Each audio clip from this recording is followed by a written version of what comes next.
जय जिनेंद्र। आज हम जानेंगे कि कैसे एक शेर महावीर बन गया। महावीर भगवान अरहंत बनने के 10 भव पहले एक शेर की पर्याय में थे। जंगल का राजा शेर, जिसको देखकर जंगल के अन्य जानवर अपनी जान बचाने के लिए तेजी से भागते थे, जिसकी दहाड़ सुनकर दिल दहल जाता था। वह शेर था ही इतना विशाल और खतरनाक। एक दिन की बात है, वह जंगल का राजा शेर पेड़ के नीचे बैठा हुआ था। तभी उसने एक हिरण को वहां से जाते हुए देखा। हिरण को देखकर उसे मारकर खाने की इच्छा हुई। वह सोचने लगा, वाह, आज बहुत दिन बाद मोटा शिकार सामने दिख रहा है। आज इसे खाकर अपनी भूख शांत करूंगा। और शेर अपने आगे के पैरों पर खड़ा हो गया। बेचारे हिरण को तो पता ही नहीं था कि उसकी मौत उसके पास आ रही है। अचानक हिरण ने आहट पाकर पीछे मुड़कर देखा और घबराकर अपनी जान बचाने के लिए तेजी से भागा। हिरण को भागता देखकर शेर भी उसे मारने के लिए उसकी ओर झपटा। आगे हिरण, पीछे शेर, आगे हिरण, पीछे शेर। भागता रहा, परंतु यह क्या हुआ? शेर ने तेजी से भागकर हिरण पर हमला कर दिया। हिरण की दयनीय मुद्रा देखकर भी शेर को दया नहीं आई। मानो हिरण शेर से कह रहा हो कि मुझे मत मारो मुझे जाने दो, मेरे प्राण मत छीनो। मगर शेर ने उसके भयभीत चेहरे पर और आंसुओं पर ध्यान ही नहीं दिया और अपने बड़े बड़े और नुकीले नाखूनों से हिरण की गर्दन पकड़ ली और उस हिरण की मृत्यु हो गई। शेर ने हिरण का मांस खाना प्रारंभ कर दिया। उसी समय अमित कीर्ति और अमित प्रभ नाम के 2 मुनिराज वहां आकाश मार्ग से विहार कर रहे थे। उन्होंने नीचे देखा, अरे यह क्या? वह शेर हिरण को कितनी निर्दयता से मारकर आनंद से उसका मांस खा रहा है। इस संसार का यही स्वरूप है कि बलवान सदैव निर्बल का घात करता है। दोनों मुनिराज नीचे उतरकर शेर के पास आए।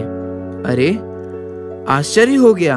शेर ने दोनों मुनिराजों की परम शांत मुद्रा देखी और उसका मांस खाना बंद हो गया। वह बिना पलक झपकाए मुनिराज को देख रहा था। सोचने लगा, अहो, इतना शांत रूप मैंने आज तक नहीं देखा और मेरे परिणाम शांत क्यों हो रहे हैं? मुनिराज ने शेर का सुंदर भविष्य जानकर उसे उपदेश दिया। हे मृगराज, तुम ये क्या कर रहे हो? अनंत बार तुमने जन्म मरण की पीड़ा सहन की है। अनेकों बार तुमने अपने से कमजोर प्राणियों का घात किया है और तुम भी अपने से बलवान प्राणियों का शिकार बने हो। अब बस करो, मोक्ष तुम्हारी प्रतीक्षा कर रहा है। जागो मृगराज, जागो। अब तुम्हारे जन्म मरण का अंत निकट आ गया है। तुम्हें ये कार्य शोभा नहीं देता।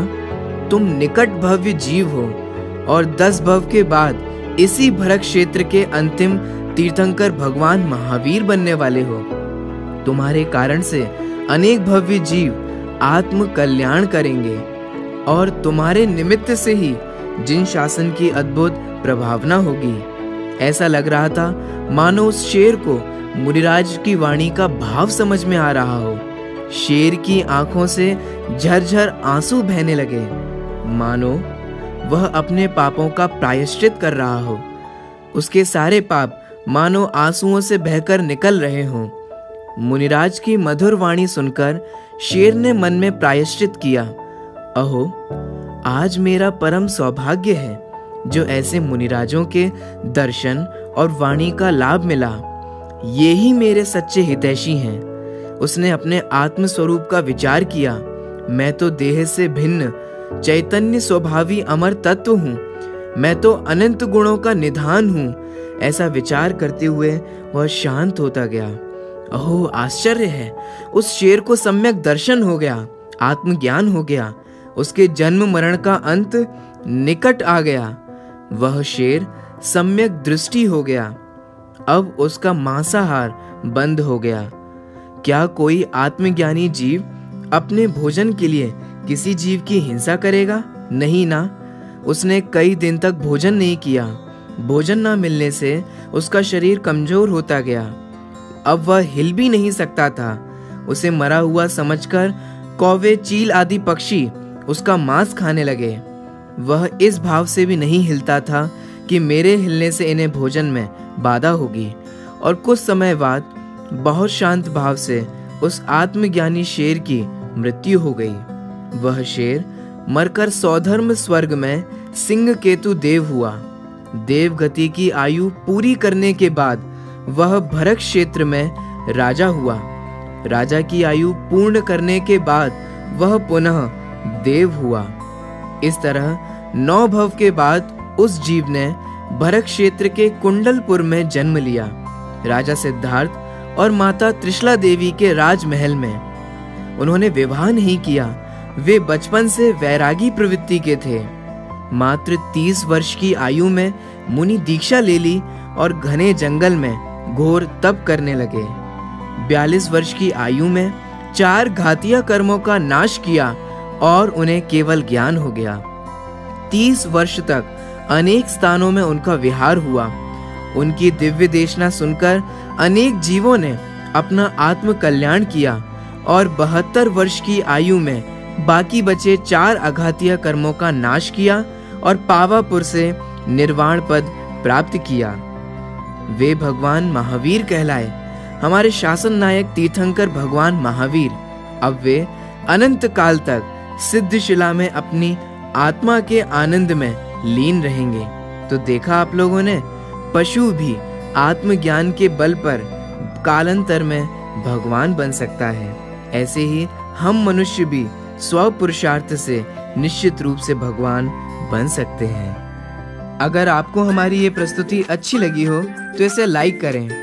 आपने इस वीडियो से क्या नया सीखा यह हमें कमेंट करके बताएं तथा इस वीडियो को अधिक से अधिक शेयर जरूर करें। अगर आप इसी तरीके की और कहानियाँ देखना चाहते हैं तो आज ही हमारे YouTube चैनल को सब्सक्राइब कर लें और बेल आइकन को भी दबा लें, जिससे आप आगे आने वाली सभी कहानियों के और वीडियोस के सबसे पहले नोटिफिकेशंस प्राप्त कर सकेंगे।